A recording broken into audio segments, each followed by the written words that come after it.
తాకట్లో ఉన్న బంగారాన్ని విడిపించి ఆ రోజున మార్కెట్ ధర కట్టి మిగిలిన డబ్బును మీకు అందిస్తుంది కొమ్మూరి గోల్డ్.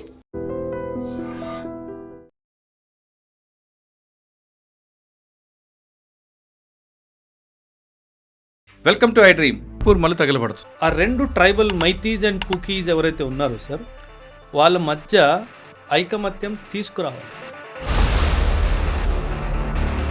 అది మాత్రం వచ్చేంత వరకు మణిపూర్లో శాంతి రాదు సార్. వాళ్ళకి ఆ ఫైటింగ్ స్పిరిట్ వాళ్ళకి న్యాచురల్గా ఉంది సార్. కత్తులు కటార్లు ఆయుధాలకి వాళ్ళకి యాక్సెస్ ఉండడం వల్ల అమెరికా ఇరాన్ వార్, దానివల్ల నష్టం వాళ్ళకా వీళ్ళకా లేదా మనకా? సార్ అందరికీ నష్టం ఉంటుంది సార్. 2024-25 ముందు ఇరాన్ వరల్డ్ మ్యాప్లో ఎక్కడుంది అంటే కూడా చాలామంది తెలియదు. సింగిల్ హ్యాండెడ్లీ ఇజ్రాయెల్ని అమెరికాకి మిగతా మిడిల్ ఈస్ట్ కంట్రీస్ అందరికీ కన్ను చూపించింది. అమెరికా వార్ని ఇంటెన్సిఫై చేస్తుంది కానీ సస్టైన్ చేయలేదు, తనకు అంత కెపాసిటీ లేదు. ఈ నెక్స్ట్ 5 yearsలో Iran will come out as a super power in the middle east. 1975లో Indira Gandhi విధించిన ఎమర్జెన్సీ, అది బుక్స్లో రావడం, దాని మీద మీ ఒపీనియన్ చెప్పండి. నేనేమంటానంటే సార్, యాజ్ ఎ సోల్జర్గా నేను మాట్లాడుతున్నాను సార్. ప్రభుత్వాన్ని దూషించడం అనేది నా ఉద్దేశం కాదు. పర్వాలేదు, పెట్టుకోండి, ఎమర్జెన్సీ చాప్టర్ పెట్టుకోండి. కానీ దానికన్నా ముఖ్యంగా అవసరమైన చాప్టర్లు ఏంటి? మనం 1947-48 యుద్ధం ఎలా గెలిచాం? 1962 వార్ మనం చైనాతో ఎందుకు ఓడిపోయాం? దానికి కారణాలు ఏంటి? పాజిటివ్తో పాటు నెగిటివ్ చెప్పాలి, మన చరిత్ర అనేది తెలియాలనేది ఉద్దేశం. అంటే సార్, మీరు ఇందిరాగాంధీ గారి గురించి ఆ ఒక్క అధ్యాయమే రాస్తున్నారు, తను చేసిన మిగతా విషయాలు. పాకిస్తాన్ని 2 ముక్కలు చేసిన ధైర్యం ఎవరికి ఉంది సార్? ఇందిరాగాంధీకే. వెనిజులాలో ఎక్కడ ఏది జరిగినా we are the first responders sir. ఆ దేశం కూడా రెస్పాండ్ అవ్వదు, మనం వెళ్ళిపోతాం సార్. అంటే రెడీగా ఉంటాం సార్. 2005లో సునామీ వచ్చినప్పుడు శ్రీలంకన్ గవర్నమెంట్ శ్రీలంకలో రెస్పాండ్ అవ్వలేదు, మనం వెళ్ళిపోయాం. జపాన్ గవర్నమెంట్ జపాన్లో కూడా రెస్పాండ్ అవ్వలేదు, అక్కడ కూడా వెళ్ళిపోయాం. So that was our response speed sir. So India ఏమంటుందంటే, ప్రతి దేశంలో ఎప్పుడైనా ఆపద వచ్చినప్పుడు నేను వెళ్తే ఫ్యూచర్లో ఎప్పుడైనా సరే ఆ దేశం నాకు అగెయిన్స్ట్గా ఏమన్నా డిసిషన్ తీసుకున్నప్పుడు. Welcome to I dream. International అఫైర్స్పై ఈరోజు మన guest major SPS Oberoi, Ekam IAS academy director. Oberoi garu మేజర్లుగా పనిచేస్తున్నప్పుడు జరిగిన సంఘటనలతో పాటు ఐఏఎస్ అకాడమీలో ఆయన చేసుకున్న సబ్జెక్ట్ను, తర్వాత ఆయన రెగ్యులర్గా చేస్తున్న బుక్స్ నాలెడ్జ్లో ఆయన విపరీతమైన ఫాలోయింగ్ ఉంది. ప్రతి విషయాన్ని క్షుణ్ణంగా చెప్పడంలో లేదా దాని రూట్స్లో చెప్పడంలో ఆయనకు ఒక స్పెషల్ ఉంది. అందుకే ఓబ్రాయ్ గారు ఇంటర్వ్యూ అంటే చాలామంది ఇష్టపడుతున్నారు. ఓబ్రాయ్ గారు ఇంటర్వ్యూ కావాలి, అందులో పలానా సబ్జెక్ట్ మీద ఎక్కువ డిస్కస్ చేయనట్టు మీరు అడుగుతున్న ప్రశ్నలకే ఈరోజు ఆయన సార్ని అడుగుతున్నారు. సార్ నమస్తే అండి. నమస్తే సార్. సార్, మీరు ప్రతి ఇంటర్వ్యూలో కొంతమంది కింద కామెంట్స్ చేస్తున్నారు. ఏమని సార్? ఆ కామెంట్స్లో కూడా ఇంటర్నేషనల్ అఫైర్స్లో కొన్ని ఇష్యూస్లో మీ ద్వారా తెలుసుకోవాలని, ముఖ్యంగా చెప్పాలంటే బ్లూ స్టార్ కానీ లేదా పాకిస్తాన్ ఇష్యూలో కానీ, అంటే వేరే వాళ్ళు చెప్పింది కూడా నచ్చుతుంది, కానీ మీరు ఫీల్డ్లో చేసి వచ్చారు కాబట్టి మీకు ఎక్కువ రెప్యుటేషన్, మీ ఇంటిగ్రేటెడ్ మీద ఎక్కువ మంది అడుగుతున్నారు. మీరు చెప్పేది అది కరెక్ట్ కాంక్రీట్గా ఉంటుంది కాబట్టి బాగా ఆ సబ్జెక్ట్ కనెక్ట్ అవుతున్నారు. అంటే మిగతా వాళ్ళు చెప్పింది బాగుంటుంది, వాళ్ళు ఫీల్డ్ బయట ఉండి చెప్పేది ఫీల్డ్ ఆఫీసర్ ఎక్స్పీరియన్స్ చెప్పడం అనేది కొంచెం డిఫరెంట్గా అనిపిస్తుంది. ఎక్కువ మంది మీ ఇంటర్వ్యూస్లో Blue Star, operation Blue Star గురించి కానీ, లేదా పాకిస్తాన్ విషయంలో కానీ, ఆఫ్ఘనిస్తాన్ విషయంలో కానీ, లేదా చైనా టాపిక్, ఇలాంటివన్నీ అడగమని ఎక్కువగా కోరుతున్నారు. ఫస్ట్ మనం ఇవాళ 4 టాపిక్లు తీసుకుంటే, గుడ్ రైట్. పాకిస్తాన్ జలసంధి ఒప్పందం ఏంటి? ఆ ఒప్పందం ఉల్లంఘిస్తే మేము ఖచ్చితంగా భారత్ మీద అటాక్ చేస్తాం, వారి చేతులు నరుకుతాం, భారత యొక్క ఆనకట్టలను బ్లాస్ట్ చేస్తాం అంటూ పాకిస్తాన్ ఇచ్చిన వార్నింగ్గా తీసుకోవాలా, దానికి కౌంటర్గా మనం వేయాలి? అంటే అసలు పాకిస్తాన్ జలసంధి టాపిక్ వెళ్ళే ముందు అసలు పాకిస్తాన్, కాశ్మీర్ అనేది పాకిస్తాన్దా కాదా? అసలు ఆ పీఓకే మీద మనకున్న స్టాండర్డ్స్ ఏంటి, వాళ్ళకున్న స్టాండర్డ్స్ ఎందుకు ఎక్కువగా జరుగుతుంది? అదే పీఓకే మీద బలూచిస్తాన్ కూడా ఈ మధ్యన వాళ్ళు కూడా వారు చేస్తున్నారు. దీని మీద మీరు క్షుణ్ణంగా చెప్పండి. ఒక 20 క్వశ్చన్లు అడిగేశారు సార్. ఒక్కొక్క క్వశ్చన్ గురించి మాట్లాడదాము. ఆపరేషన్ బ్లూ స్టార్ మీద ఎప్పుడైనా ఒక లాంగ్ వీడియో చేద్దాం. రైట్. అంటే దాని రూట్స్ నుంచి కొన్ని విషయాలు మాట్లాడదాము, ఎందుకు అది జరిగింది. ఎందుకంటే ఎస్పెషలీ ఒక సిక్ లాగా నేను మాట్లాడడం చాలా అవసరం. సో దాని గురించి ఖచ్చితంగా ఫ్యూచర్లో మేబీ నెక్స్ట్ వీక్ ఆ వీడియో చేద్దాం. ఒక ప్రశ్న నేను స్టార్ట్ చేస్తాను సార్. పాకిస్తాన్కి కశ్మీర్ మీద అసలు అధికారం ఏంటి? ఇది బేసిక్ ప్రశ్న సార్. దీనికి అసలు ఏ ప్రమాణమే లేదు సార్. కశ్మీర్ పాకిస్తాన్ది అని పాకిస్తాన్ చెప్పుకోవడానికి పాకిస్తాన్ దగ్గర అసలు ఏ ప్రమాణమే లేదు. కేవలం ఒకే ఒక ప్రమాణం ఉంది సార్. ఏంటంటే 1947లో ఇండియా పాకిస్తాన్ 2 దేశాలుగా విభజించబడ్డాయి సార్, రైట్? అప్పుడు ఇండియన్ ఇండిపెండెన్స్ యాక్ట్లో ఏం రాసింది అంటే ప్రిన్స్లీ స్టేట్స్ దగ్గర ఆప్షన్ ఉంది. నువ్వు ఇండియా అంటే ఇండియా జాయిన్ అవ్వకో, నువ్వు పాకిస్తాన్ అంటే పాకిస్తాన్ జాయిన్ అయిపో, లేదు నేను ఇండిపెండెంట్గా ఒక నేషన్ లాగా మిగిలిపోతాను అంటే అలా కూడా మిగిల్చుకో అన్నట్టుగా ఒక 3 ఆప్షన్లు అందరికీ ఇచ్చారు సార్. అప్పట్లో జేఎండ్కేకి రాజు మహారాజా హరీ సింగ్ అని చెప్పి ఒక రాజు సార్. ఆ హరీ సింగ్ ఏం చేశాడంటే నేను ఇండిపెండెంట్గా ఉంటాను అన్నట్టుగా తను నిర్ణయించుకున్నాడు. కానీ మనం జమ్మూ అండ్ కాశ్మీర్ లొకేషన్ చూసుకుంటే కనుక అది చాలా ఇంపార్టెంట్ స్ట్రాటజిక్ లొకేషన్లో ఉంది. అంటే ఇండియన్ సబ్ కాంటినెంట్ని సెంట్రల్ ఏషియా నుంచి కనెక్ట్ చేసే మధ్యలో జమ్మూ అండ్ కాశ్మీర్ ఉంది. ఇంత స్ట్రాటజిక్ లొకేషన్లో ఉంది కాబట్టి అది ఇండిపెండెంట్ నేషన్గా అయితే మిగలడానికి వీల్లేదు సార్. పాకిస్తాన్ కూడా ఒక విషయం ఏమర్థమైందంటే ఈ కశ్మీర్ నా దగ్గరకు వస్తే మీరు మ్యాప్ చూడాలి sir. Afghanistan Pakistan India map చూసుకుంటే కశ్మీర్ పిఓకే మీద పాకిస్తాన్ కబ్జా లేదు అంటే పాకిస్తాన్కి కూడా సెంట్రల్ ఏషియాకి కనెక్షన్ లేదు సార్. పాకిస్తాన్ కూడా సెంట్రల్ ఏషియా కనెక్షన్ కావాలి అంటే పిఓకే వాళ్ళ దగ్గర ఉండాలి సార్.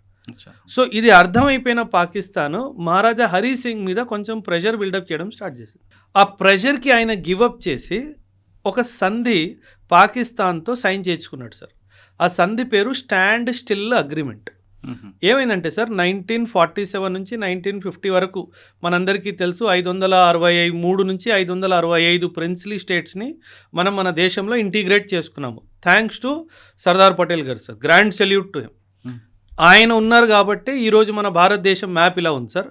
ఆయన ప్లేస్లో ఇంకెవరైనా ఉంటే ఇందులో సగం కూడా భారతదేశంలో మ్యాప్ ఉండేది కాదు sir. So grand salute to Sardar Patel sir, real son of India. Okay, ఇప్పుడు ఈ ప్రిన్స్లీ స్టేట్స్ ఇండియా కానీ పాకిస్తాన్కి జాయిన్ అవ్వాలి అంటే దానికి ఒక ప్రాసెస్ ఉండేది సార్. ఆ ప్రాసెస్లో కొన్ని రాజ్యాల్లో ఏం జరిగిందంటే ప్రిన్స్లీ స్టేట్స్లో వాళ్ళు డైరెక్ట్గా ఇన్స్ట్రుమెంట్ ఆఫ్ యాక్సెషన్ సైన్ చేసుకున్నారు. ఇన్స్ట్రుమెంట్ ఆఫ్ యాక్సెషన్ అంటే ఏంటంటే యాక్సెషన్ అనే పదానికి అర్థం ఏంటంటే నేను నా రాజ్యాన్ని నీ దేశంలో కలుపుకుంటున్నాను, ఇకపై నేను రాజు కాదు, నేను డెమోక్రసీకి నా రాజ్యాన్ని ఇచ్చేస్తున్నాను, నేను ఒక నార్మల్ సిటిజన్ లాగే బతుకుతాను అని ఒక ఒప్పందం.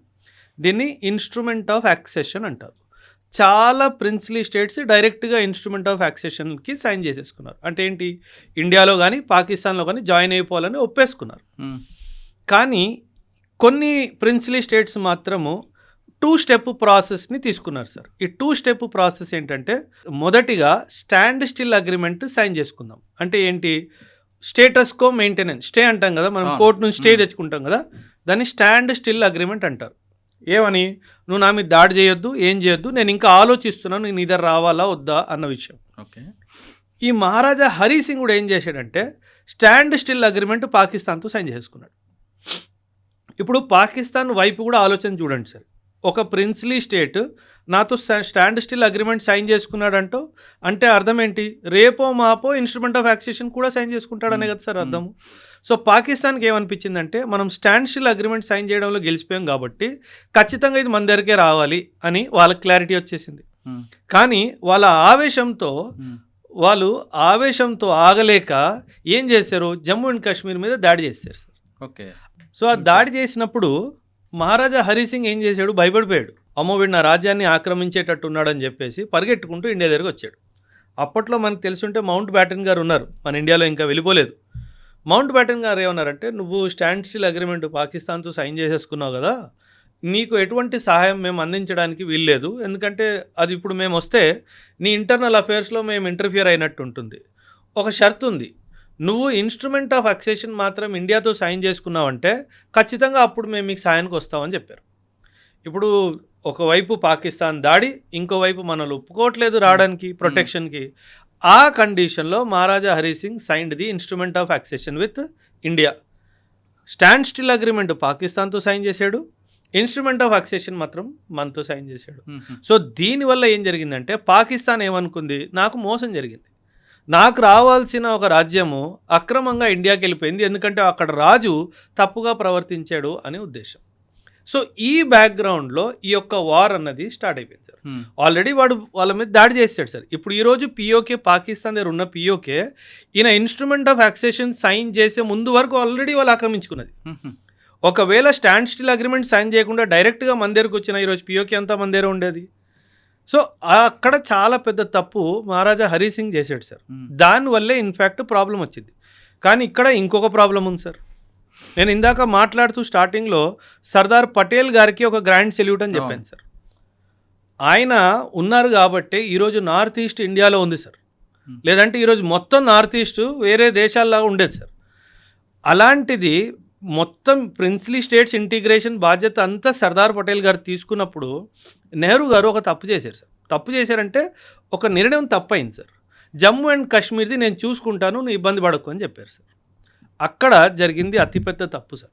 ఎందుకంటే అక్కడ చాలా టైం డిలే అయిపోయింది సార్. టైం డిలే అయిపోవడం వల్ల ఇంకా వీళ్ళు ఏం చేయాలో అర్థం కాక పాకిస్తాన్ వాడు దాడి చేయడం జరిగింది. సో ఆ జేఎండ్కే ఇంటిగ్రేషన్ కూడా సర్దార్ పటేల్ గారి మీద వదిలేస్తే అసలు ఈ తలకై నొప్పి ఉండేది కాదు సార్. సో అక్కడ చాలా పెద్ద కీలకమైన నిర్ణయం సార్. ఇప్పుడు మహారాజా హరి సింగ్ కూడా మనసు మీరు అండర్స్టాండ్ చేసుకోవాలి సార్.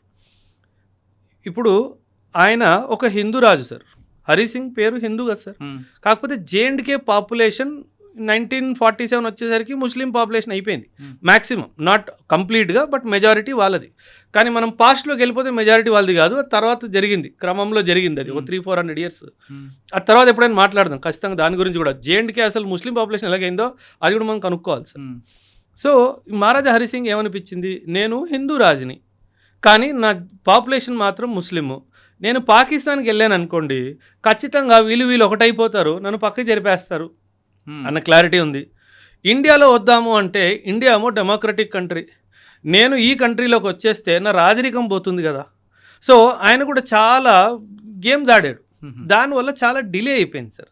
ఈ డిలే వల్ల ఇంకా పాకిస్తాన్ అటువైపు రెస్ట్లెస్ ఫీల్ అయిపోయింది. ఇక్కడేమో జవహర్లాల్ నెహ్రూ గారేమో నేను చూసుకుంటానని చెప్పి సర్దార్ పటేల్ గారిని పక్కకు తప్పియడం జరిగింది. సో ఇలా తప్పులు కొన్ని జరగడం వల్ల ఇదొక సమస్య ఇప్పటికీ ఒక సమస్యలాగా మిగిలిపోయింది సార్. అంటే దీనికి ఒక సొల్యూషన్ ఉంటుందా? దీనికి ఐక్యరాజ్య సమితి 1948లో ఒక రెజల్యూషన్ పాస్ చేసింది సార్. ఆ రెజల్యూషన్ పేరు రెజల్యూషన్ నంబర్ 47, 47వ రెజల్యూషన్. ఇందులో ఒక 3 స్టెప్ సొల్యూషన్ ఇచ్చింది sir. UN security council 3 step solution ఇచ్చింది. ఏమన్నది సెక్యూరిటీ కౌన్సిల్, పాకిస్తాన్ ఏమన్నది, మీరు కాశ్మీర్లో ఎలక్షన్స్ పెట్టండి, అక్కడ ప్రజలు ఏం కోరుకుంటారో దాన్ని బట్టి మీరు డిసైడ్ చేసుకోండి అని అన్నారు. కానీ వీళ్ళు ఏం చేశారు, పాకిస్తాన్ వాళ్ళు చాలా మిలిటరీ అండ్ వాళ్ళ పారామిలిటరీ ఫోర్సెస్ని దింపేశారు. సో సెక్యూరిటీ కౌన్సిల్ ఏం తీర్పిచ్చిందంటే 3 స్టెప్స్, 3 స్టెప్ ప్రాసెస్.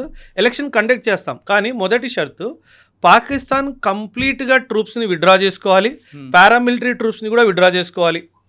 పాకిస్తాన్ కంప్లీట్గా విత్డ్రా చేసిన తర్వాత భారతదేశం వాళ్ళ ట్రూప్స్ని తగ్గించేయాలి, ట్రూప్స్ నంబర్స్ని సంఖ్యని తగ్గించాలి. మొత్తం పూర్తిగా మనకు అనలేదు, పూర్తిగా వాళ్ళని అన్నారు, తగ్గించమని మనల్ని అన్నారు. ఎందుకంటే సరే ఇన్స్ట్రుమెంట్ ఆఫ్ అక్సెషన్ మన దగ్గర ఉంది, అందుకే మనల్ని తగ్గించమన్నారు, వాళ్ళని పూర్తిగా తీసేయమని చెప్పాడు.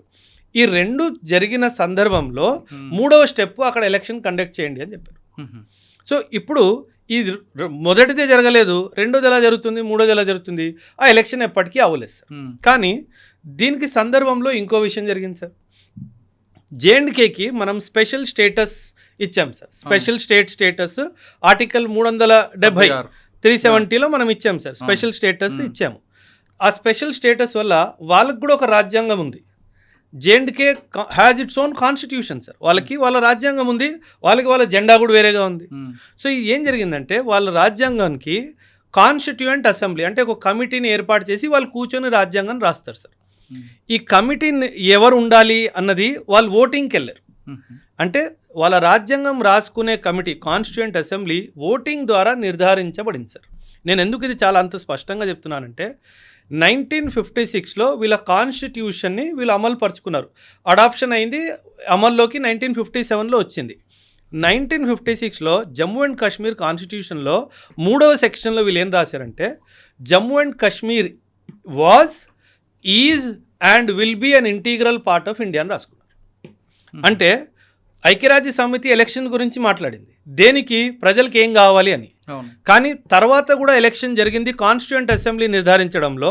ఆ కాన్స్టిట్యూయెంట్ అసెంబ్లీలో రిప్రజెంటేటివ్స్ ఎవరైతే ఎన్నికై వచ్చారో వాళ్ళే నిర్ణయం తీసుకున్నారు J&K is part of India అని. అయిపోయింది కదా సార్ తీర్పు. So that is what India said. ఎప్పుడైతే వాళ్ళ కాన్స్టిట్యూయెంట్ అసెంబ్లీ మేము ఇండియాలోనే భాగం అని చెప్పి నిర్ణయించుకున్నారో, ఆ తర్వాత UN సెక్యూరిటీ కౌన్సిల్ అసలు మాకు సంబంధం లేదు, బికాజ్ యూ సెడ్ ఇది. అదే కాదు సార్, 1952లో అప్పట్లో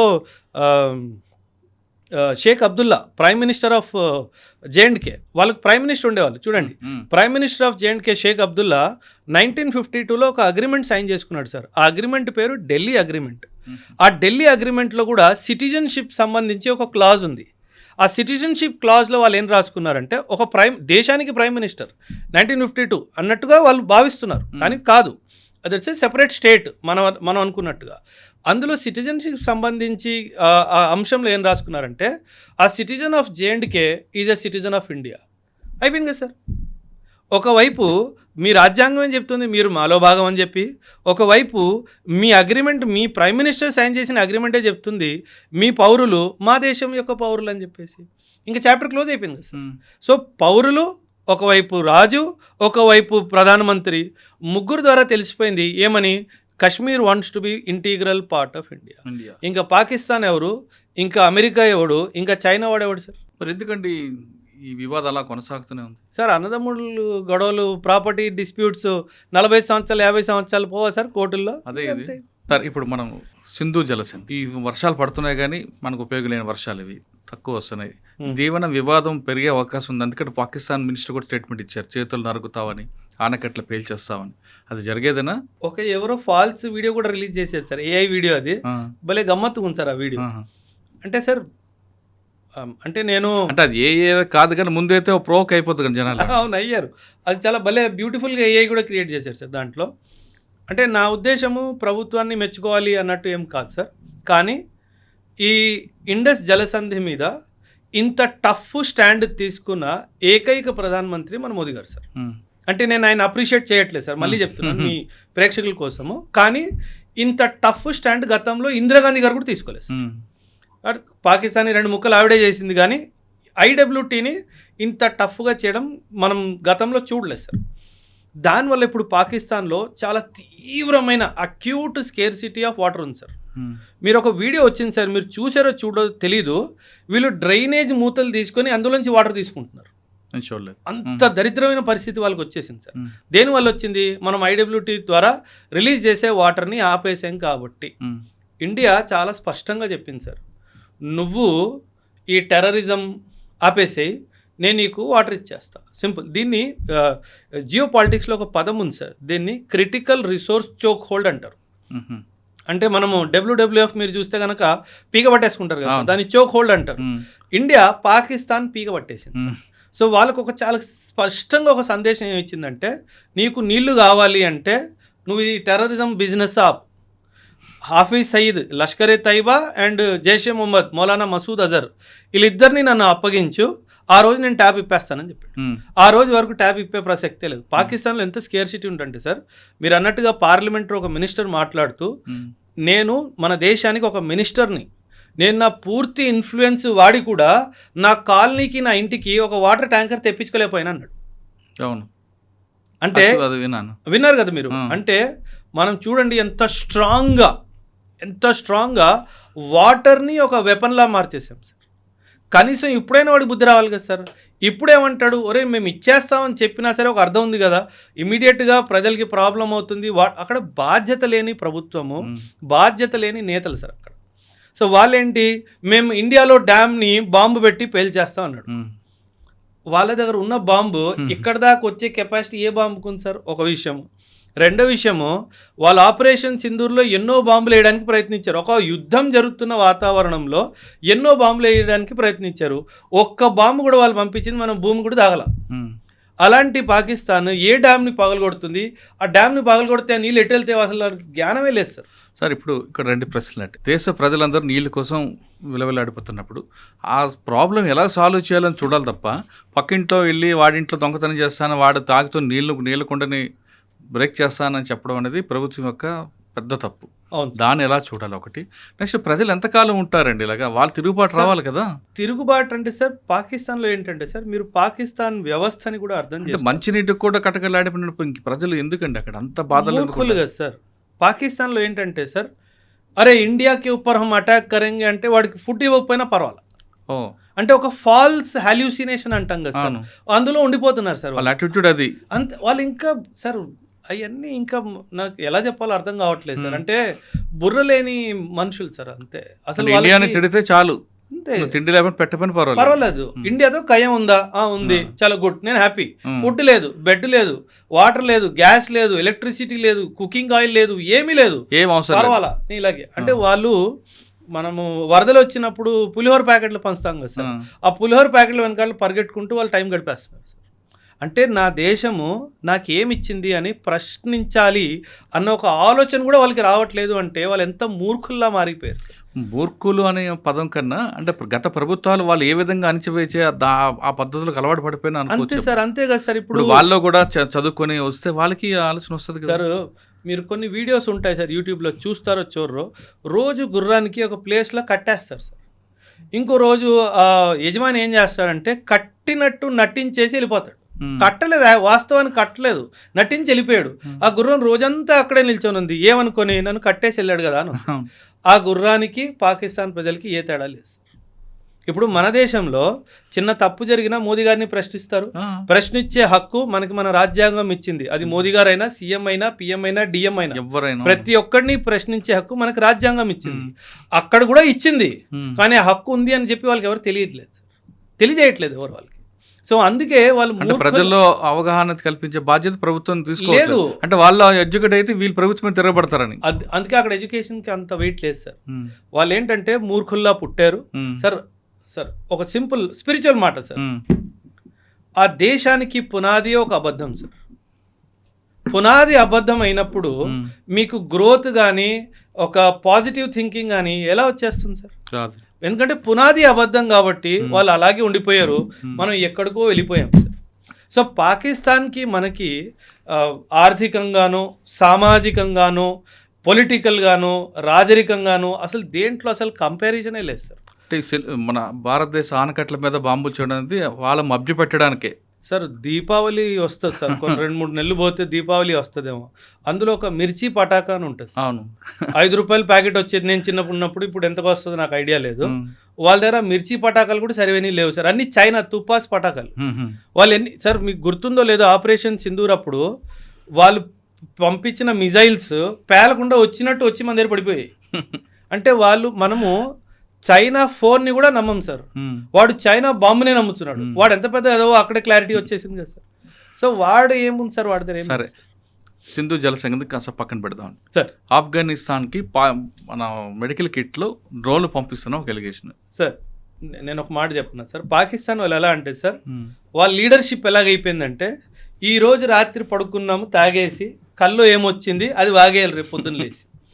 అంటే ఒక సైంటిఫిక్ అనాలిసిస్ లేదు, ఒక ఆబ్జెక్టివ్ అనాలిసిస్ లేదు, ఒక లాజికల్ రీజనింగ్ లేదు, ఏమీ లేదు సార్. ఇండియా ఆఫ్ఘనిస్తాన్కి ఈ రోజు కాదు సార్, 2001 నుంచి మెడికల్ ఎయిడ్ మనం ఆఫ్ఘనిస్తాన్కి అందిస్తున్నాం సార్. ఆఫ్ఘనిస్తాన్లో ఎన్నో గొప్ప పనులు మనం చేసాము. వాళ్ళ పార్లమెంట్ బిల్డింగ్ కానీ, వాళ్ళ డ్యామ్లు కానీ, వాళ్ళ బ్రిడ్జ్లు కానీ, వాళ్ళ రోడ్లు కానీ, వాళ్ళకి అంబులెన్సెస్ కానీ, నర్సింగ్ సపోర్ట్ కానీ, మెడికల్ కిట్ సపోర్ట్ కానీ ఎన్నో మనం ఆఫ్ఘనిస్తాన్కి అందిస్తున్నాం సార్.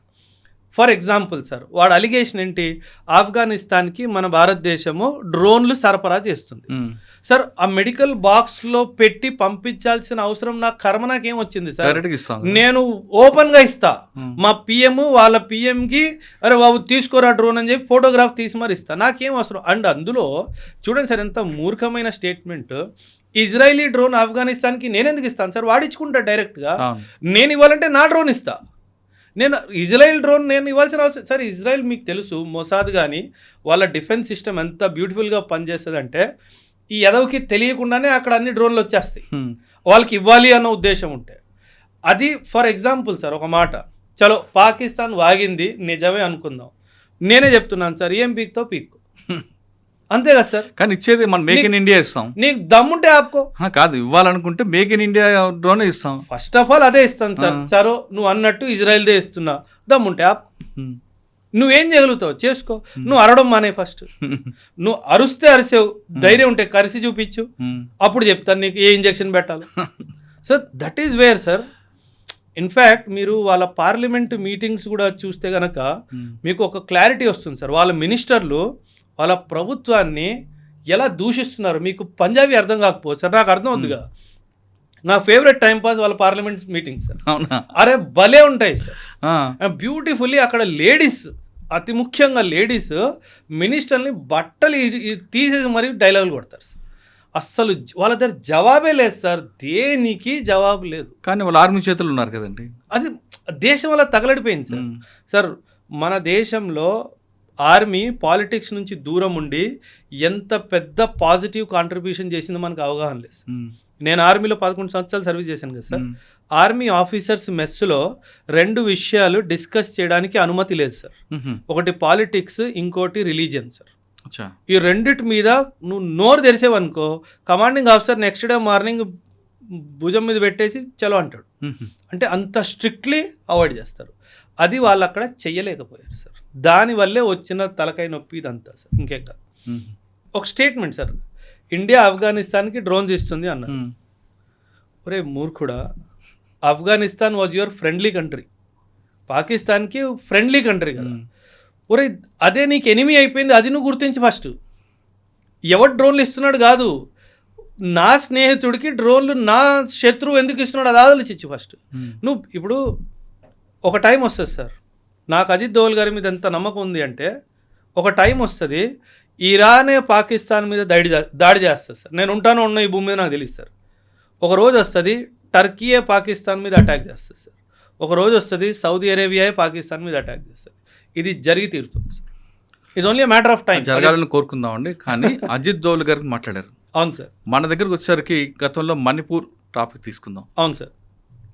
దోవల్ గారు ఉన్నారు కాబట్టి అది ఇంటర్నల్గా జరుగుతుంది అని అన్నా, మనం మాట్లాడారు మీరే. కానీ మళ్ళీ మణిపూర్ మళ్ళీ తగలబడుతుంది సార్. మణిపూర్లో సార్ అక్కడ ఒక కరెక్షన్ జరగాలి సార్. ఆ 2 ట్రైబల్ మైతీస్ అండ్ కుకీస్ ఎవరైతే ఉన్నారో సార్, వాళ్ళ మధ్య ఐకమత్యం తీసుకురావాలి సార్. అది మనం ఇన్స్టిట్యూషనల్ మెకానిజం ఎలా చేస్తామో నాకు తెలియదు సార్. బట్ అది మాత్రం వచ్చేంత వరకు మణిపూర్లో శాంతి రాదు సార్. నేను మారాంలో ఉన్నాను సార్, మణిపూర్లో ఒక ప్రాంతము మారాం అని చెప్పేసి.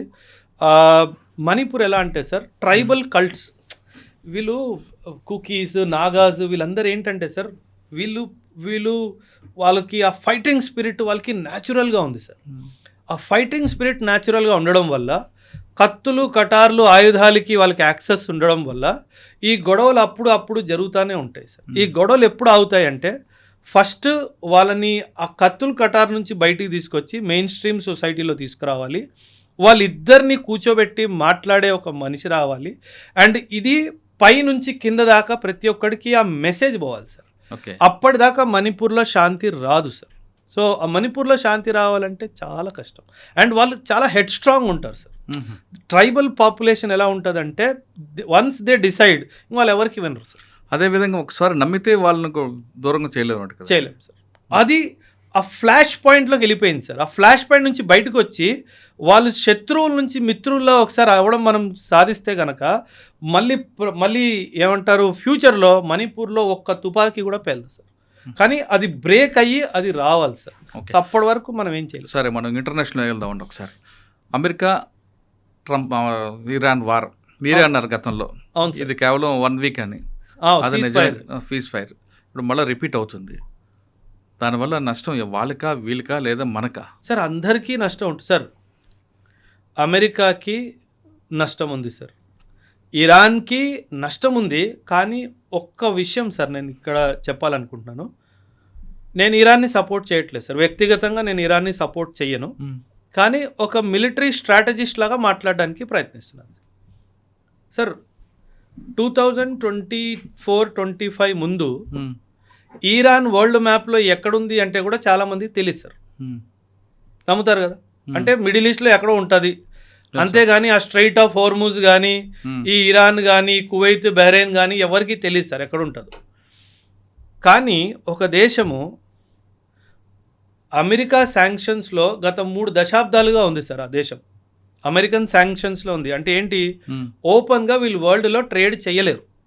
వాళ్ళతో ట్రేడ్ చేసేది దేశాలు కొన్నే, మనము రష్యా కానీ చైనా కానీ ఇతర దేశాలు మిడిల్ ఈస్ట్ కంట్రీస్ మాత్రమే. అలాంటి దేశము 30 సంవత్సరాలుగా శాంక్షన్స్లో ఉంటున్న దేశము సింగిల్ హ్యాండెడ్లీ ఇజ్రాయెల్ని అమెరికాకి మిగతా మిడిల్ ఈస్ట్ కంట్రీస్ అందరికీ కన్ను చూపించింది. వీళ్ళందరూ కలిసి ఒక్కసారైనా వాడిని అరే బాబు నిన్ను ఓడిచ్చేసాము అని చెప్పి ఆ స్టేజ్ దాకా తీసుకెళ్లారా? లేదు. లీడర్షిప్ని ఎలిమినేట్ చేశారు. టాప్ లీడర్షిప్ని ఆయతుల్లా ఖొమైనీని ఫస్ట్ డే February 28 రోజు ఎప్పుడో దాడి జరిగింది, ఆ రోజు లేపేశారు. ఓకే, బాగానే ఉంది. ఆ తర్వాత ఏంటి? Nothing happened. ఎందుకంటే అమెరికా వార్ని ఇంటెన్సిఫై చేస్తుంది కానీ సస్టైన్ చేయలేదు. తనకు అంత కెపాసిటీ లేదు, సస్టైనెన్స్ కెపాసిటీ లేదు. మనము డీఎస్కలేట్ చేస్తూ సస్టైన్ చేయడానికి ప్రయత్నిస్తాం. అది మన war strategy sir. America war డాక్ట్రిన్లోనే చాలా పెద్ద తప్పు ఉంది సార్. సో ఆ తప్పు ఉన్నంత వరకు దేశంలో ఇలా డిస్టర్బెన్స్ కంటిన్యూగానే ఉంటుంది. ఇరాన్ సార్ ఇప్పుడు మీరు ఇప్పుడు చూస్తున్నారు సార్, నేను నెక్స్ట్ 5 years చూస్తున్నాను. ఈ నెక్స్ట్ 5 yearsలో Iran will come out as a super power in the middle eastern region. ఇప్పుడు మీరు చూస్తున్న దాడులు చాలా జీరో. రానున్న టైంలో సౌదీని కానీ, కువైత్ని కానీ, యుఏఈని కానీ, ఇరాక్ని కానీ ఇరాన్ వదిలే ప్రసక్తే లేదు సార్. అండ్ వెనక నుంచి రష్యా అండ్ చైనా సపోర్ట్గా ఎప్పుడు ఉంటారు. సో ఇప్పుడు ఏమైంది, పడుకున్న పులికెళ్ళి నువ్వు చెవిలో చేసినట్టుంది. ఇప్పుడు పులి లేచింది, ఇంక దానికి పోరాడాలి అనిపించే, ఏమంటారు దాన్ని వేటకెళ్ళాలి అని అనిపిస్తుంది, దాన్ని ఆపడానికి వీల్లేదు. పడుకున్న పులిని నువ్వు లేపావు సార్. చూడండి సార్, ఒక not even advanced country Iran ఎక్కడుంది సార్ కంపేర్ టు అమెరికా? ఎక్కడా లేదు. Intelligence Israel best, defence forces best, missile systems best, drone systems best, air crafts best, అన్నీ బెస్ట్గా ఉన్నా ఏం చేస్తున్నారు? ఏం చేయలేకపోతున్నారు సార్. కువైత్ మీద ఎన్ని దాడులు జరిగాయి సార్? కువైత్ ఒక్క రిప్లైని ఇవ్వగలిగిందా సార్? యుఏఈ మీద ఎన్ని దాడులు చేసింది సార్ ఇరాన్? ఒక్క రిప్లైని ఇచ్చిందా సార్? ఏం లేదు. అమెరికా ముఖ్యమైన ఉద్దేశం, అమెరికా ఉద్దేశం ఏంటంటే మిడిల్ ఈస్ట్లో అన్రెస్ట్ క్రియేట్ చేయాలి సార్. ఈ అన్రెస్ట్ ఇప్పుడు సార్ సింపుల్ సార్, నేను ఈరోజు రాత్రి మీ ఇంటి మీద దాడి చేస్తాను అని చెప్పి మీకు వాట్సాప్ మెసేజ్ పెట్టాను. మీరేం చేస్తారు? కాపులాకి మనుషులు పెట్టుకుంటారా? పెట్టుకోరా? వెళ్ళి పోలీస్ స్టేషన్ కంప్లైంట్ ఇస్తారా? ఇవ్వరా? కాపులాకి మనుషులు పెట్టుకుంటారు, వాళ్ళకి ఆయుధాలు కూడా ఇస్తారు. ఆ ఆయుధాలు ఎక్కడి నుంచి అయినా కొనుక్కోవాలి కదా మీరు. ఈ మిడిల్ ఈస్ట్ దేశాలన్నీ అమెరికా ఉండి కాపులాగా ఉండమని చెప్పి ఆయుధాలు వాడి దగ్గర కొనుక్కుంటున్నారు. మిమ్మల్ని ఆయుధాలు కొనుక్కునేటట్టు చేసింది ఎవరు? నేను అమెరికా. సో అమెరికా ఏం చేస్తుందంటే మిడిల్ ఈస్ట్లో డిస్టర్బెన్స్ క్రియేట్ చేయాలి, ఆ డిస్టర్బెన్స్కి దేశాలు భయపడాలి, ఆ భయంతో నా దగ్గర ఆయుధాలు కొనుక్కోవాలి, వాళ్ళ దేశంలో మిలిటరీ బేస్ ఎస్టాబ్లిష్ చేయడానికి నాకు భూమి ఇవ్వాలి. వాడు కావాల్సింది అదే, వాడు క్రియేట్ చేసుకున్నాడు. మనమేమో ఇరాన్ న్యూక్లియర్ అన్నాం. ఇప్పుడు న్యూస్ పేపర్లో కానీ ఎక్కడైనా సరే న్యూక్లియర్ గురించి అసలు మాట కూడా వస్తుందా? రావట్లా. అప్పుడు ఏమీ దొరకలేదు, ఇప్పుడు ఏమీ దొరకలేదు. అంటే అల్టిమేట్ తీసుకుంటే ఆయుధాల కంపెనీ ఓనర్లు బతుకుతున్నారు అంతే. అమెరికా ముఖ్య ఎకనామిక్ ఇదే కదా సార్, ఆయుధాలే కదా సార్. ఇదంతా ఆయుధాలు అమ్ముకోవడానికి వ్యాపారం సార్. ఈ వ్యాపారం కోసం వరల్డ్ అంతా వీళ్ళు డిస్టర్బ్ చేస్తారు. సో మనం కూడా డిస్టర్బ్ అవుతున్నాము, వరల్డ్ అంతా డిస్టర్బ్ అవుతుంది సార్. ఇంకోటి 1975లో ఇందిరాగాంధీ విధించిన ఎమర్జెన్సీ. అవును సార్, అది బుక్స్లో రావడం, దాని మీద మేము ఒక ఒపీనియన్ చెప్పండి. అమ్మో, ఇది పొలిటికల్ సార్, చాలా జాగ్రత్తగానే మాట్లాడతాను సార్. చాప్టర్ ఏమంటారు, NCERT క్లాస్ 9 సోషల్ సైన్స్ బుక్లో ఎమర్జెన్సీ చాప్టర్ తీసుకురావాలి అని చెప్పి ఒక కీలకమైన నిర్ణయం తీసుకున్నారు సార్.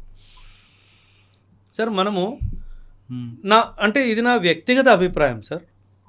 మన ఇంట్లో జరిగిన ఒక చెడు సంఘటనని మనం కప్పివేయడానికి, దాచేయడానికి ప్రయత్నిస్తామా, లేకపోతే ఇంటి బయట బోర్డు పెడతామా? ఈ రోజు నా కొడుకు నన్ను కొట్టాడని చెప్పి నాన్న గోడ మీద రాసుకుంటాడు, పెట్టుకుంటాం. మనం దాన్ని కవరప్ చేయడానికి పెట్టుకుంటాం. నేనేమంటానంటే ఎమర్జెన్సీ గురించి మన పిల్లలకి, రానున్న జనరేషన్కి చెప్పాలి, తప్పేం లేదా, చెప్పాలి, ఖచ్చితంగా చెప్పాలి. ఎందుకంటే అది మన లోకతంత్రంలో ఒక చీకటి అధ్యాయం సార్, కాదనట్లేదు. 75 to 77 అదొక చీకటి అధ్యాయం. దాని గురించి అంత విశ్లేషణగా టెక్స్ట్ బుక్లో రాసి పిల్లలకి చెప్పి దాని ఒక చాప్టర్ క్రియేట్ చేసి ఇండియాలో డెమోక్రసీ ఒకప్పట్లో లేదు ఇవన్నీ ఎందుకు చెప్పుకోవాలి సార్? అంటే ఇది ఒక పొలిటికల్ అజెండాలా కనిపిస్తుంది. నేనేమంటానంటే సార్, యాజ్ ఎ సోల్జర్గా నేను మాట్లాడుతున్నాను సార్. అగైన్ మళ్ళీ చెప్తున్నాను, ప్రభుత్వాన్ని దూషించడం అనేది నా ఉద్దేశం కాదు. పర్వాలేదు, పెట్టుకోండి, ఎమర్జెన్సీ చాప్టర్ పెట్టుకోండి. కానీ దానికన్నా ముఖ్యంగా అవసరమైన చాప్టర్లు ఏంటి? మనం 1947-48 యుద్ధం ఎలా గెలిచాము, సైనికులు ఎలా పోరాడారు, పాకిస్తాన్ ఏం చేసింది, 1962 వార్ మనం చైనాతో ఎందుకు ఓడిపోయాం, దానికి కారణాలేంటి, దానికి ఎవరు కారకులు, ఇది 1971లో ఎలా ఇందిరాగాంధీ గారు పాకిస్తాన్ని 2 ముక్కలు చేశారు, 1968లో ఐబీ నుంచి రాని తను ఎలా స్థాపించింది, రా ఎన్ని గొప్ప కార్యాలు, ఎన్ని గొప్ప ఆపరేషన్స్కి మన విజయాలు చెప్పమంటారు. పాజిటివ్గా చెప్పండి సార్. పిల్లలకి నెగటివ్ ఎందుకు చెప్పాలి అంటాను నేను. పిల్లలకి పాజిటివ్, పిల్లలకి పాజిటివ్ తో పాటు నెగిటివ్ చెప్పాలి, మన చరిత్ర అనేది తెలియాలనేది ఉద్దేశం. అంటే సార్ మరీ అంత విడమర్చి సార్. ఇప్పుడు 25th జూన్ 1975 ఈ ఎమర్జెన్సీ డిక్లేర్ చేయడం జరిగింది సార్. 25th జూన్, నాకు డేట్ సరిగ్గా గుర్తుంటే కనుక ప్రతి సంవత్సరం ఆ రోజు దీని గురించి మాట్లాడతారు కదా సార్. మరి పుస్తకాల్లో మరి రాసుకోవాల్సిన అవసరం ఏమొచ్చింది? ఇప్పుడు అంటే పొలిటికల్ ఏజ్ ఉందంటారా? కనిపిస్తుంది కదా సార్. ఇప్పుడు మీరు ఇందిరాగాంధీ గారి గురించి ఆ ఒక్క అధ్యాయమే రాస్తున్నారు, తను చేసిన మిగతా విషయాలు సార్. ఈరోజు రా గురించి మీరు చాలా గొప్పగా మాట్లాడుకుంటున్నారు. ఆ రాని స్థాపించింది ఎవరు సార్?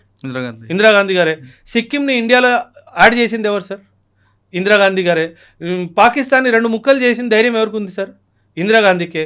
విశ్వస్థాయిలో ఇండియాకి ఒక గుర్తింపు తీసుకొచ్చింది సార్ ఆవిడ. అసలు ఇండియాకి గుర్తింపే లేదు ఇంటర్నేషనల్ ప్లాట్ఫామ్స్లో, తీసుకొచ్చింది ఆవిడ. ఇవన్నీ ఎందుకు రాయట్లేదు మరి? ఇవన్నీ కూడా రాయండి. అది పొలిటికల్ కదా. That is what sir. అంటే మనం పిల్లలకి సార్, పిల్లలు నేనేమంటానంటే సార్, పిల్లల్ని పొలిటిసైజ్ చేయొద్దు అంటారు. పెద్దగా అయిన తర్వాత ఎలాగో తెలుసుకుంటారు వాళ్ళు. క్లాస్ 9th పిల్లోడికి ఎమర్జెన్సీ గురించి మీరు ఏం సాధిస్తారు చెప్పి? వాడికి ఏం అర్థం అవుతుంది? దాని ఉద్దేశం ఏం అర్థం అవుతుంది? నువ్వు కాలేజీలో పెట్టావంటే ఒక అర్థం ఉంది, ఓకే, వాడు డిబేట్ చేస్తాడు, డిస్కషన్లు చేస్తాడు. క్లాస్ 8th క్లాస్ 9th వాడికి దాని ఇంటెన్సిటీ కూడా అర్థం కాదే. అసలు వాడికి డెమోక్రసీ అంటే ఏమనుకుంటాడు? Government for the people, of the people. ఎందుకు అనుకోవాలి? ఇందిరాగాంధీకి అప్పుడున్న ఇందిరాగాంధీకి మీద నెగిటివ్ అనేది చిన్నప్పటి నుంచి మనుషుల పిల్లల్లో క్రియేట్ చేయడం అనుకోవచ్చు కదా. అంతగా ఉండదు సార్. అంటే పిల్లలు ఇవన్నీ అంత పెద్దగా పట్టించారు. పాలిటిక్స్ ఆ ఏజ్ లో రాదు సార్. నెగిటివ్ మైండ్ సెట్ ని ఎలా డెవలప్ చేయడం కదా, అదొక సార్. అదే పిల్లవాడు పెద్దగా అయిన తర్వాత ఇందిరాగాంధీ గురించి పాజిటివ్ గా కూడా చదువుతాడు కదా. దాన్ని అప్పుడు ఎవరు ఆపలేము కదా. సో నేనేమంటానంటే సార్, ఇప్పుడు 1962 వార్ ఉంది సార్, మనం ఓడిపోయాం కదా సార్. 1962 వార్ మనం ఓడిపోయాం సార్. మన దురదృష్టం ఏంటంటే ఎక్కడైతే మనం ఓడిపోయామో దాని గురించి ఎక్కువ మాట్లాడతాం, ఎక్కడైతే గెలిచామో దాని గురించి ఎవడు మాట్లాడు. 1962 వార్ సార్, చైనా హిస్టరీ బుక్స్లో ఒకే ఒక line, we had some differences that led to a conflict with India, అయిపోయింది.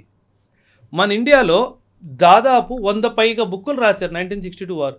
మనం ఎందుకు ఓడిపోయాం, ఎలా ఓడిపోయాం అంటే మనకు ఒక అలవాటు అయిపోయింది. ఏంటంటే ఏమంటారు కదా, మన కంపుని మనం తీసుకొచ్చి పైకి తీసుకొని వచ్చి లోకాన్ని చూపించుకోవాల్సిన మనకు అది అలవాటు అయిపోయింది.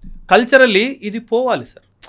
ఎమర్జెన్సీలో ఇలా జరిగింది, ఫ్యూచర్లో ఇలా జరగకుండా మనం చూసుకోవాలి, అలా కూడా మాట్లాడవచ్చు. అంటే ఎమర్జెన్సీ నేర్పిన పాఠం ఇది అని కూడా చెప్పుకోవచ్చు. అందులో ఆ ఫ్యాక్టర్ ఉండాలి కదా సార్. అప్పుడు ఉందో లేదో తెలియదు ఇంకా, ఎందుకంటే అది ఇంకా నేను అనుకోవడం ఇంకా బయటికి రాలేదు. అది వస్తే చూడాలి. అందులో ఇది పాఠము, ఇది గుణపాఠము, ఇది ఫ్యూచర్లో ఉండాలి. ఎందుకంటే 40 ఒక యుద్ధంలో వచ్చే ప్లస్ మైనస్ మనం తీసుకుంటాం కదా సమీక్ష జరిపిన తర్వాత, అది అందరూ అనుకోవచ్చు కదా. ఇది మరి అలా ఉందో లేదో తెలియదు కదా, చాప్టర్ వచ్చాక తెలియాలి. అది బయటికి వస్తేనే కదా మనకి తెలిసేది ఏం రాశారు సార్. ఇండియన్ పాస్పోర్ట్ అది ప్రామాణికమా? దాన్ని మనం ఏ విధంగా చూడాలంటారు? అంటే డిబేట్ ఏంటంటే సార్, అది సిటిజన్షిప్ అంటే లేదండి, కాదు. Indian passport is not a proof of citizenship sir. ఒకటి మీరు గుర్తించాలి. ఎందుకంటే ఇది ఇప్పట్లో కాదు సార్. పాస్పోర్ట్ యాక్ట్ 1967 అనుకుంటాను సార్. 1967 పాస్పోర్ట్ యాక్ట్ చాలా స్పష్టంగా ఏం చెప్తుందంటే, passport is not a proof of citizenship, చాలా స్పష్టంగా చెప్తారు. ఎందుకంటే కొన్ని సందర్భాల్లో పాస్పోర్ట్ నాన్ సిటిజన్స్కి కూడా ఇస్తారు సార్. కొన్ని సందర్భాల్లో డిప్లొమాట్స్గా పంపించినప్పుడు, అట్లా ఎవరైనా వచ్చినప్పుడు ఇండియన్ పాస్పోర్ట్స్ ఇవ్వడం అవన్నీ కూడా జరుగుతాయి. సో ఆ డైమెన్షన్లో కొన్ని వర్గాలకి నాన్ సిటిజన్స్కి కూడా పాస్పోర్ట్స్ ఇవ్వడం జరుగుతుంది. సో అందుకే passport is not a proof of citizenship. In fact మీరు షాక్ అవుతారు, your voter ID card is also not a proof of citizenship. అవునా? కాదు. Your voter ID card is not a proof of citizenship. Aadhaar card ఒకటేనా? Aadhaar card కూడా కాదు proof of citizenship. మరిలా కాదు, ఏది కాదు. ప్రూఫ్ ఆఫ్ సిటిజన్షిప్ ఒకటే sir, NRC, national register of citizens. 1951 ఒక్కసారే దాన్ని అప్డేట్ చేశారు 51 సెన్సస్ తర్వాత. ఆ తర్వాత అది అప్డేట్ అవ్వలేదు. మీ ఆధార్ కార్డు మీ ప్రూఫ్ ఆఫ్ సిటిజన్షిప్ కాదు, మీ ఓటర్ ఐడి కార్డు కూడా మీ ప్రూఫ్ ఆఫ్ సిటిజన్షిప్ హోల్లీ కాదు. సుప్రీంకోర్టు ఎన్నో కేసెస్లో దీని గురించి కూడా మాట్లాడింది. అండ్ అదేవిధంగా passport is also not a proof of citizenship. Voter card, Aadhaar card మీద ప్రూఫ్స్ చాలా ఉంటాయి కదండి. ఉంటాయి, అది only identity. Aadhaar card identity proof. నువ్వు ఓటర్ ఐడెంటిటీ కార్డ్ ఏంటి, ఎలక్టోరల్ లిస్ట్లో నీ పేరు ఉంది అంతే. ఇప్పుడు ఎందుకు అది ఫుల్లీ సిటిజన్షిప్ సర్టిఫికేట్ కాదంటున్నానంటే, నువ్వు అక్రమంగా కూడా నీ పేరు రాయించుకున్నావేమో. అలాంటప్పుడు అది రేపు తేలిపోతే నీకు సిటిజన్షిప్ ఉండదు కదా. మరి సిటిజన్షిప్ ఏంటి? ఇది చాలా మంచి ప్రశ్న sir. Who is a citizen?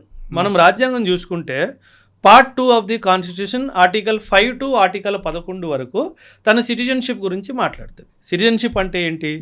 మన దేశంలో 1950లో మనం రాజ్యాంగాన్ని అడాప్ట్ చేసుకున్నాం, 26 జనవరి 1950.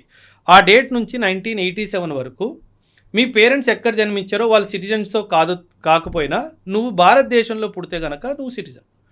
1987లో 1987 నుంచి 2004 వరకు పేరెంట్స్ ఇద్దరిలో ఎవరో ఒకరు ఇండియన్ సిటిజన్స్ అయి ఉండాలి. దేనికి? నీకు సిటిజన్షిప్ బై బర్త్ రావాలి అంటే. అండ్ 2004 తర్వాత ఇద్దరు పేరెంట్స్ సిటిజన్స్ అయి ఉండాలి. లేదా ఇద్దరు పేరెంట్స్ సిటిజన్షిప్ కాని సమక్షంలో ఒక పేరెంట్ సిటిజన్ అయ్యి రెండవ పేరెంట్ ఇల్లీగల్ మైగ్రెంట్ అవ్వకూడదు. ఆ కండిషన్లో నువ్వు by birth after 2004 Indian citizenship నీకు వస్తుంది. అంటే ఇండియన్ సిటిజన్షిప్ బేసికలీ బర్త్ మీద, ముఖ్యంగా బర్త్ మీద, కానీ వేరే డైమెన్షన్స్ కూడా ఉన్నాయి. సిటిజన్షిప్ బై అక్విజిషన్ అవన్నీ ఉంటాయి, న్యాచురలైజేషన్, రిజిస్ట్రేషన్ ప్రాసెస్ అవన్నీ కూడా ఉన్నాయి. కానీ అతి ముఖ్యంగా బై బర్తే సిటిజన్షిప్ లభిస్తుంది. నువ్వు సిటిజన్షిప్ కాదా అవునా అన్నది కేవలం ఒకే ఒక డాక్యుమెంట్ ద్వారా నిర్ధారించబడుతుంది. అది NRC, national register of citizens. అది 1951 తర్వాత మన దేశంలో దాన్ని అప్డేట్ చేయలేదు. అది అత్యవసరమైన ఎక్సర్సైజ్, అది చెయ్యాలి. ఇప్పటి వరకు కేవలం ఒకే ఒక రాష్ట్రం అస్సాంలో ఎన్ఆర్సీని అప్డేట్ చేయడం జరిగింది. ఆ తర్వాత ఎన్ఆర్సీ ఎక్కడ అప్డేట్ చేయలేదు సార్. కానీ చెయ్యాలి సార్. అంటే సార్ 150 కోట్లు మనం సార్ ఒక దాంట్లో నంబర్ 1 చేస్తున్నా కదా సార్ అని, ఆ ప్రోగ్రామ్స్ అన్ని టేకప్ చేస్తుంది కదా గవర్నమెంట్. చెయ్యాలి సార్. అంటే ఎన్ఆర్సీ చేస్తేనే ఇల్లీగల్గా అక్రమంగా ఇండియాలో ఎంతమంది ఉంటున్నారో తెలుస్తుంది సార్. అది చెయ్యాలి. కాకపోతే జనాభా చాలా సార్, 150 కోట్ల జనాభా సార్. సో ఇంతమందికి చెయ్యాలి అంటే అదొక పెద్ద ఎక్సర్సైజ్ సార్. సో దానివల్లనే ప్రాబబ్లీ ప్రభుత్వం దాన్ని చేయాలి అన్న ఉద్దేశం. ఎందుకంటే ఎలాగో ఆధార్ కార్డుతో పని నడిచిపోతుంది, పాస్పోర్ట్తో పని నడిచిపోతుంది అన్న ఉద్దేశంతో బహుశా సైలెంట్గా ఉన్నారేమో. కానీ చేయాల్సిందే సార్. ఎంత జనాభా ఉన్నా చేస్తేనే దేశానికి మంచిది సార్. ఇక మనం ఫ్రెష్ దీంట్లోకి వెళ్దామండి. వెనిజులాలో ఎర్త్క్వేక్. అవును సార్. దాని మీద పాపం ఇన్ఫ్యాక్ట్ ఈరోజు కూడా హెడ్లైన్స్ 188 మంది చనిపోయారు సార్ ఆ ఎర్త్క్వేక్లో. సార్ 188 ఏంటండి, అసలు వేలకు వేలు ఉన్నారు కదా. ఉన్నారు అంటే కన్ఫర్మ్డ్ డెత్స్ 188 కన్ఫర్మ్ డెత్స్ అయ్యాయి సార్. మన ప్రభుత్వం వాళ్ళకి డిజాస్టర్ రిలీఫ్ మెటీరియల్ పంపించింది సార్. సార్ ఒక్క విషయంలో నా దేశానికి నేను గ్రాండ్ సెల్యూట్ సార్. ఎక్కడ ఏది జరిగినా we are the first responders sir. ఆ దేశం కూడా రెస్పాండ్ అవుతూ మనం వెళ్ళిపోతాం సార్. అంటే రెడీగా ఉంటాం సార్. ఎక్కడ ఏం ఆపద వస్తుందో మన వాళ్ళు అక్కడికి వెళ్ళిపోతారు సార్. మీరు ఏమంటారు, షాక్ అవుతారు సార్. 2005లో సునామీ వచ్చినప్పుడు, ఆ 2005లో సునామీ వచ్చినప్పుడు శ్రీలంకన్ గవర్నమెంట్ శ్రీలంకలో రెస్పాండ్ అవ్వలేదు, మనం వెళ్ళిపోయాం అక్కడ. జపాన్ గవర్నమెంట్ జపాన్లో కూడా రెస్పాండ్ అవ్వలేదు, అక్కడ కూడా వెళ్ళిపోయాం. So that was our response speed sir. 2005 ఏమంటారు, మనం ఏదైతే ఏమంటారు సునామీలో రెస్పాన్స్ ఇచ్చామో సార్, అవన్నీ పక్కన పెట్టండి సార్. వెనిజులా మనకి 14,000 కిలోమీటర్ల దూరం ఉంది సార్, పక్కన లేదు. 14,000 కిలోమీటర్స్ దూరంలో ఉంది సార్. అక్కడ కూడా వెళ్ళిపోయాం సార్. దీన్ని కూడా చాలామంది క్రిటిసైజ్ చేశారు, మనకేం అవసరమో అనేసి. సార్ మనము ఒక culturally rich country sir. And మన ఇండియన్ ఫారిన్ పాలసీలో డిజాస్టర్ రెస్పాన్స్ అనేది ఒక కీలకమైన పిల్లర్ సార్. దాన్ని సాఫ్ట్ పవర్ టూల్ అంటారు సార్. అంటే మనము సార్ ఎప్పుడైనా సరే మీరు ఆపదలో ఉన్నారు సార్, నేను వచ్చి మిమ్మల్ని ఆదుకున్నాను సార్, నా ప్రతి మీ భావన ఎలా ఉంటుంది సార్ ఫ్యూచర్లో? అరే టైంకి వచ్చినప్పుడు నన్ను ఓబ్రాయ్ ఆదుకున్నాడు, నాకు మీరు తిరిగి ఏం చేయకపోయినా నా ప్రతి మీకు ఒక పాజిటివ్ ఫీలింగే కదా ఉంటుంది. సో ఇండియా ఏమంటుందంటే ప్రతి దేశంలో ఎప్పుడైనా ఆపద వచ్చినప్పుడు నేను వెళ్తే ఫ్యూచర్లో ఎప్పుడైనా సరే ఆ దేశం నాకు అగెయిన్స్ట్గా ఏమన్నా డిసిషన్ తీసుకున్నప్పుడు మనస్సాక్షికైనా ఒక్కసారి వాడు గుర్తొస్తుంది, అరే అవసరం ఉన్నప్పుడు ఈడే కదా మనతో నిల్చున్నాడు అని. ఆ డైమెన్షన్లో దాన్ని మనం ఒక సాఫ్ట్ పవర్ టూల్ లాగా మన దేశం కోసం వాడతాం సార్. దాన్ని కూడా మన వాళ్ళు క్రిటిసైజ్ చేసేస్తారు. నీకేం అవసరము, నువ్వు అక్కడ నుంచి ఇప్పుడు నీకు ఆయిల్ కావాలా, అందుకేనా నువ్వు అక్కడికి వెళ్ళావు. సార్ వెనిజువేలాలో ఆయిల్ కంట్రోల్ చేసేది అమెరికా సార్. ఆ నికోలస్ మదూరో గారిని లేపుకెళ్ళిపోయారు కదా సార్. అప్పటి నుంచి ఆ వెనిజువేలాని ఆయిల్ కంట్రోల్ చేసేది ఎవరు సార్? అమెరికాని కంట్రోల్ చేసేది ట్రంప్. వాడు బుర్రలేని నడుస్తుంది, ఎవడికి తెలియదు. సో మనం ఎలా వెనిజువేలాలో ఆయిల్ మనకు వచ్చేస్తుందని భావిస్తున్నాం సార్? అది రాదు సార్. సో ఏంటంటే సార్, ప్రతిదాన్ని జియో పొలిటికల్ కోణంలోనే కాకుండా హ్యుమానిటేరియన్ కోణంలో కూడా చూడాలి సార్. అప్పుడే కదా సార్. సార్ మనిషి అంటే ఏంటి సార్? హ్యుమానిటీయే కదా సార్. ఇక్కడ కూడా పాలిటిక్స్ చేస్తే మరి దరిద్రంగా ఉండదు సార్. భూకంపాలు కానీ ఇటువంటి ప్రమాదాలు వచ్చినప్పుడు అది మానవతా హృదయంతో చేస్తాం తప్ప దీన్ని కూడా పొలిటికల్ చేయదంటున్నారు ఓపరాయ్ గారు. ఆయన చెప్తుంది అంటే ఈ రోజు కాదు రేపైనా మనకేమైనా కష్టం వస్తే ఆ దేశాల్లో మనకు ఆదుకోపోయినా మన గురించి ఆలోచిస్తారు కాబట్టి ఆ కోణంలో మనం చూడాలంటూ వెనిజులా భూకంపం మీద మన సహాయం గురించి ఓబరాయ్ గారు చెప్తున్నారు. మీరందరూ కోరుకున్నట్లుగా బ్లూ స్టార్ మీద ఓబరాయ్ గారితో నెక్స్ట్ వీక్ ఉంటుంది. అంతవరకు సెలవు. Thank you sir. Thank you very much. I dreams, this police diaries is something very, very valuable towards that. I must really appreciate Murali, your insights.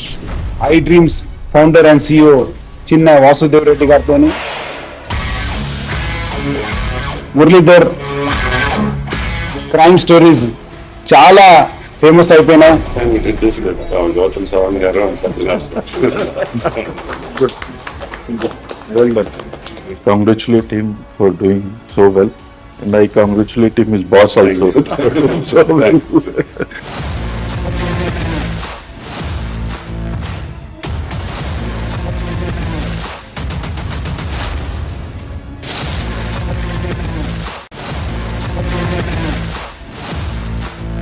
Thank you.